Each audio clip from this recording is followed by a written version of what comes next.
state framework for one subbasin floats a possible pumping moratorium. The subbasin next door was just told, strike the words Friant-Kern, and that's us. You're listening to The Sigma Weekly, your 10-minute briefing on everything happening in California groundwater. Brought to you by WaterOne.ai. I'm your AI host. Let's get into it. 14 board meetings in this week's edition, plus a transfer priced at $525 an acre-foot that would land in a field costing closer to $1,000. We'll get to that. Start with the story that travels furthest. As we've been tracking since mid-July, the State Water Resources Control Board, the State Water Board, has a pending interim plan for the Tule Subbasin. This week we got the clearest read yet on what's in it, and it came from a neighbor. Kings River GSA, that's a groundwater sustainability agency, the local body responsible for bringing its basin into balance, heard from its engineering consultant that the state's framework for Tule discusses a possible pumping moratorium within 2 miles of the Friant-Kern Canal. And the driver isn't a single subsidence threshold. It's the damage overpumping has already done to the canal itself. The board was told the state did not start with half measures, and that all 3 of the state's main takeaways would apply just as readily to the Tulare Lake subbasin if you struck the words Friant-Kern out of them. That's a warning, and Mid-Kings is treating it like one. The agency is targeting March of 2027 for its revised groundwater sustainability plan. Its GSP, the roadmap every agency files with the state. That timeline just got harder.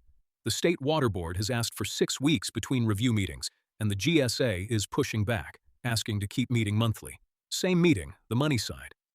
The board approved the Prop 2018 engineers report and accepted the Prop 26 cost of service study.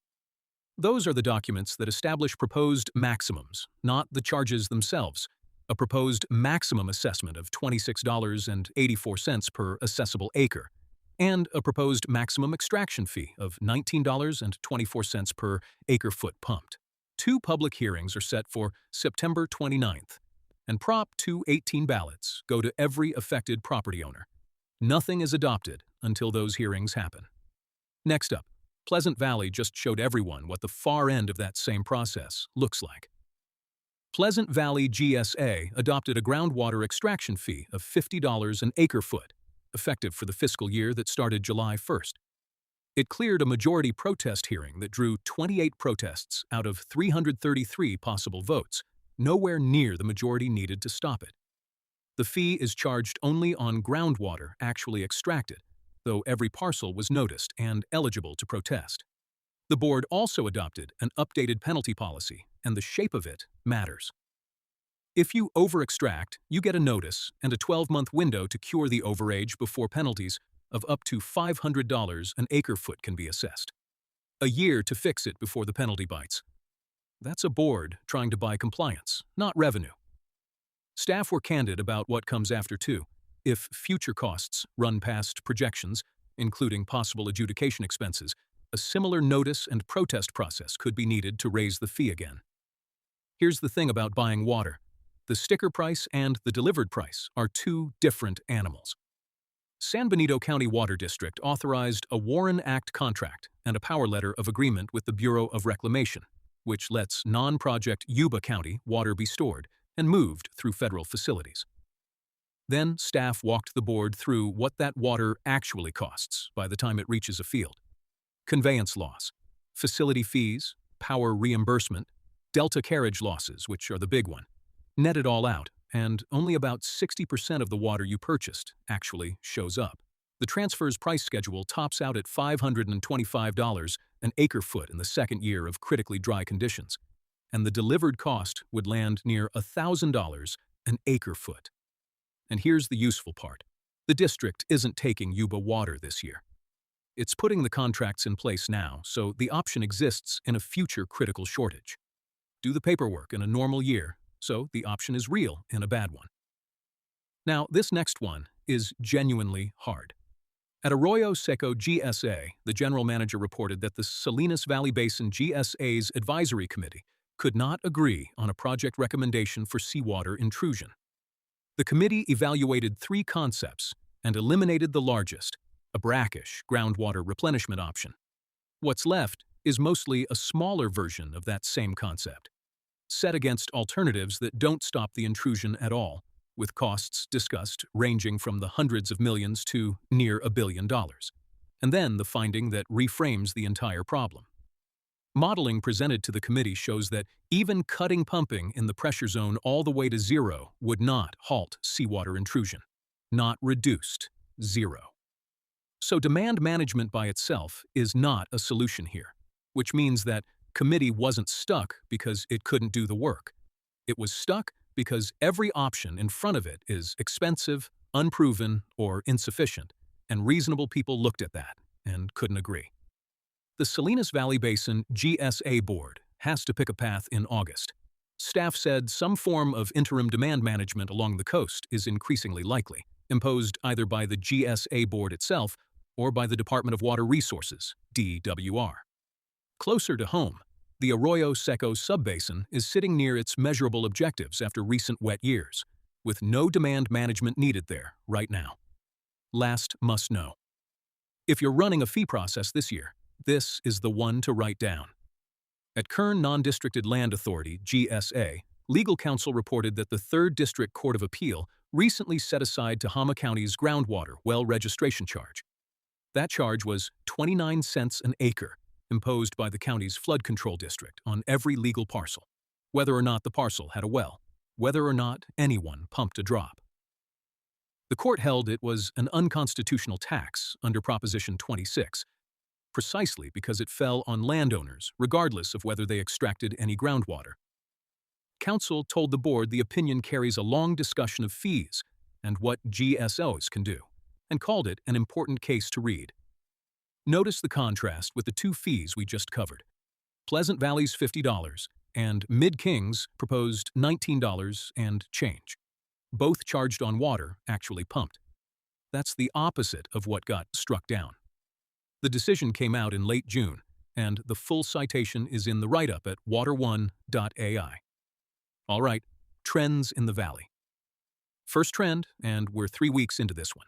Subsidence keeps widening as a regulatory conversation, and now as a map. We've covered subsidence in Lower Tule and Delta Mendota the last 2 weeks. This week it moved in 2 directions at once. DWR finalized its land subsidence best management practice back in January, and is now working through basins one at a time. East Kaweah GSA said DWR held an initial meeting with the Kaweah Subbasin, introductory, but it happened. And Kern Non-Districted Land Authority reported its territory. Overlaps a subsidence monitoring area along the aqueduct, with more meetings expected. Then, the geography moved. At Colusa Groundwater Authority, an alternate director raised that morning's news coverage of a new study out of UCLA and Caltech, reporting subsidence across the Sacramento Valley, potentially running from Shasta County down to Sacramento. 2 things to be careful about, because the board itself was careful about them. This came out of published academic work, not a DWR announcement. And the suggestion that parts of that region could warrant critically overdrafted designation is an argument made by one of the study's authors, not a pending state action. Worth watching regardless, the Sacramento Valley has largely followed this issue from the outside. Second trend, audit season, and the clean opinion is not the interesting part. Audit business came before at least 4 boards this week. The 2 that reported their own results both received clean, unmodified opinions, and both disclosed a significant deficiency right alongside. South San Joaquin Irrigation District's was the serious one. An unauthorized change to vendor bank information resulted in roughly $800,000 going to a fictitious vendor. The district has since overhauled vendor management. The employee who processes checks can no longer change vendor information in the system, and a multi-step verification process with electronic access controls is now in place. That's a painful thing to put in an audit report, and they put it in the audit report. That attack works on ordinary, competent people. Assume it could happen to you. Friant Water. Authority's deficiency was smaller. A capital asset journaled to expense rather than capitalized, since corrected. Its audit also produced something contractors will care about. Roughly $1.3 million will be refunded to Friant Division contractors based on the audited results. and at Santa Clara Valley Water District's Audit Committee. A review of the joint powers authorities its directors sit on found one with multiple years of backlog and another with control deficiencies requiring 29 adjustments. That prompted a genuinely good idea: a standing checklist for board members who serve on outside JPA boards. Worth borrowing. Third trend: the data underneath the sustainability plans is turning up holes, and closing them is not free. Kern Non-Districted Land Authority has an unfilled monitoring gap in a hilly rangeland area where very few of the nearby domestic wells meet the depth and construction criteria. Outreach to landowners hasn't turned up much willingness to help. Understandable. Nobody's eager to volunteer their well. If nothing suitable turns up, the agency will have to drill a new monitoring well. Staff said that has to be in the works by year end, and twice described it as potentially costly. At Colusa, DWR staff reported that 2 representative monitoring wells are missing spring measurements, and 6 more have missed 2 full years of data, out of a network the board put at roughly 54 wells. They're working with staff to recover the records. And then, the one to act on today. Mid-Kings flagged that the newly public GEARS data on the California Open Data Portal already contains errors. One example: a Hanford church entered a pumping figure of more than 2 million, which staff believe was reported in gallons rather than acre-feet, and which staff said would land that church with a bill of roughly $40 million if it weren't corrected. The GSA has reached out to fix it. Their advice, and it's good advice: go check your own entry. Last trend: demand management is getting personal. The frameworks are turning into documents with an individual landowner's name on them. Colusa Groundwater Authority is developing personalized water accounting statements that would show each groundwater producer their own reporting data. And notice how carefully they're handling it. Public workshops are being sequenced alongside, and possibly before, the mailing, after board members raised concern about the volume of questions those statements will generate. That's not hesitation. That's a board that understands what lands in a mailbox lands at a kitchen table. It doesn't have full consensus yet, and the Demand Management Ad Hoc Committee is still finalizing a draft framework with triggers and acreage parameters. Kern Non-Districted is working through native yield, carryover water, transfers, and curing policy with its consultant before a recommendation reaches the full board. And Mid-Kings is running the same play one step upstream, with 2 public workshops planned for August to walk landowners through its funding package, ahead of those September 29th hearings. Arroyo Seco is the partial outlier, and it's the right note to end on. Its general manager said demand management isn't needed in the Arroyo Seco Subbasin at this time, but the agency is keeping its demand management actions in the updated GSP anyway, and adding a drought management framework on top. That same manager expects the coastal Salinas Valley Board will have to start some form of it. That's the honest posture across this valley right now. Build the tool before you need it, and hope you don't. One note before we go: every agency in this episode takes public comment, and the full recaps at water1.ai tell you how to reach each one and how to weigh in. That's your Sigma Weekly. If you want the full details on every board meeting we covered, head to water1.ai. You can read the complete recaps, and if you want to dig deeper, try Chat GSA. Just ask it anything about your district, and it'll pull up the answers from the latest meetings. I'm your AI host. Stay informed, and I'll see you next week.